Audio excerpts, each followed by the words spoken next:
সাথে সম্পৃক্ত না হলেও তো আমাদের ঘুম হচ্ছে না। বাংলাদেশের 64,000 গ্রাম বাংলা বলি না আমরা, 64,000 গ্রাম বাংলায় একাধিক সুদী এনজিও আছে, সবাই সুদী কারবার করতেছে। আমাদের মা বোনরা ওখানে সমিতিতে নাম দেখাচ্ছে, আমরাও নাম দেখাইছি অনেকে।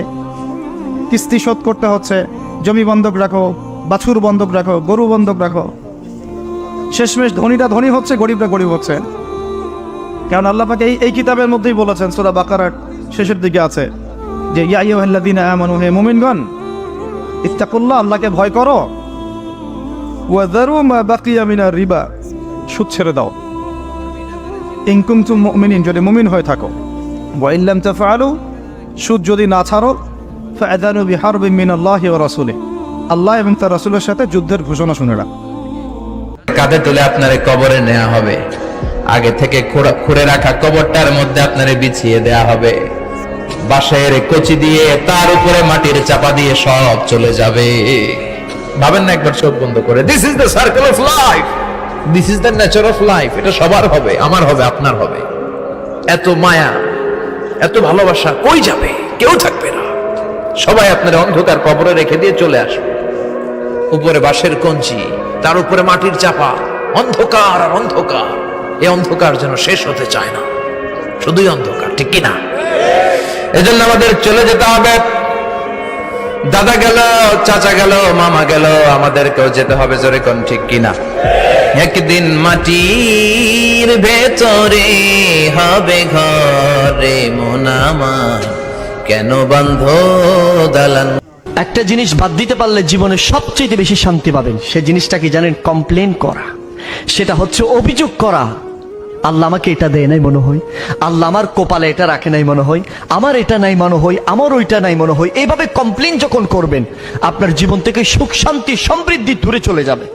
আর যখন আপনি শুধু শুকর গুজার করবেন, আল্লাহ তুমি আমাকে যেটা দিয়েছে আলহামদুলিল্লাহ, আল্লাহ যেটা হয়তো আমি পাই নাই, আল্লাহ সেটা হয়তো আমার না, এইভাবে যখন আল্লাহর কাছে আপনি শুকর গুজার করবেন, আল্লাহ আপনাকে নিয়ামত বাড়িয়ে দিবেন এবং আপনি জীবনে সুখ শান্তি সমৃদ্ধি পাবেন। আর যখন শুধু আফসোস করবেন, সুখ শান্তি দূরে চলে যাবে, হাজার হাজার মাইল দূরে চলে যাবে যখন শুধুমাত্র আফসোস করবেন আপনি। আসুন সেজন্য যা আছে, আসলে দুই সিজদার মধ্যবর্তী বৈঠকে একটি দোয়া আছে, ছোট্ট একটি দোয়া।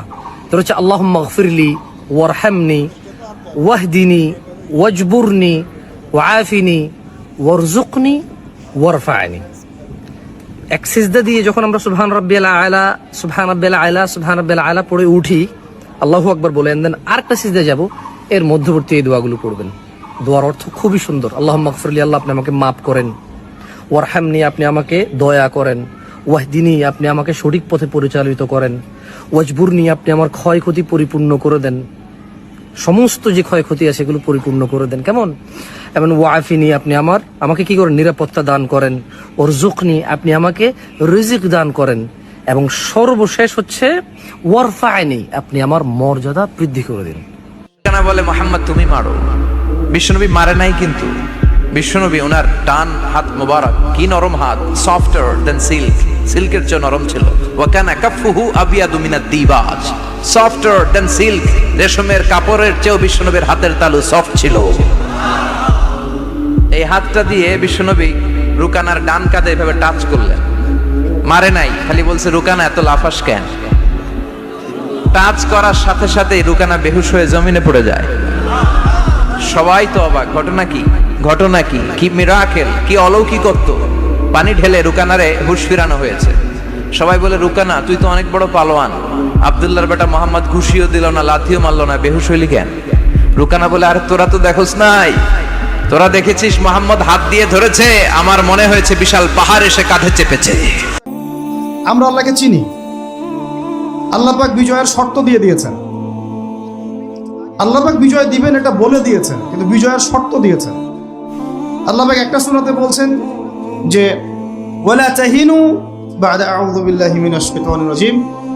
আমার গলার অবস্থা একটু খারাপ, এই জন্য কথা বলতে একটু কষ্ট হচ্ছে, শুনতে পাচ্ছেন আপনারা কি? ওয়ালা তাহিনু, তোমরা হীনবল হয়েও না। কাদেরকে বলছেন? আমাদেরকে বলছেন, তোমরা হীনবল হয়েও না। হীনবল বুঝেন মানে দুর্বল হয়েও না। ওয়ালা তাহজানু, দুশ্চিন্তা করো না, টেনশন করো না, উদ্বিগ্ন হয়েও না। ওয়া আনতুমুল আ'লাউনা, তোমরাই বিজয়ী হবে। তোমরা কি হবে? ইন কুনতুম মুমিনিন, যদি প্রকৃত মুমিন হও তবেই। বুঝতে পারলাম ভাই?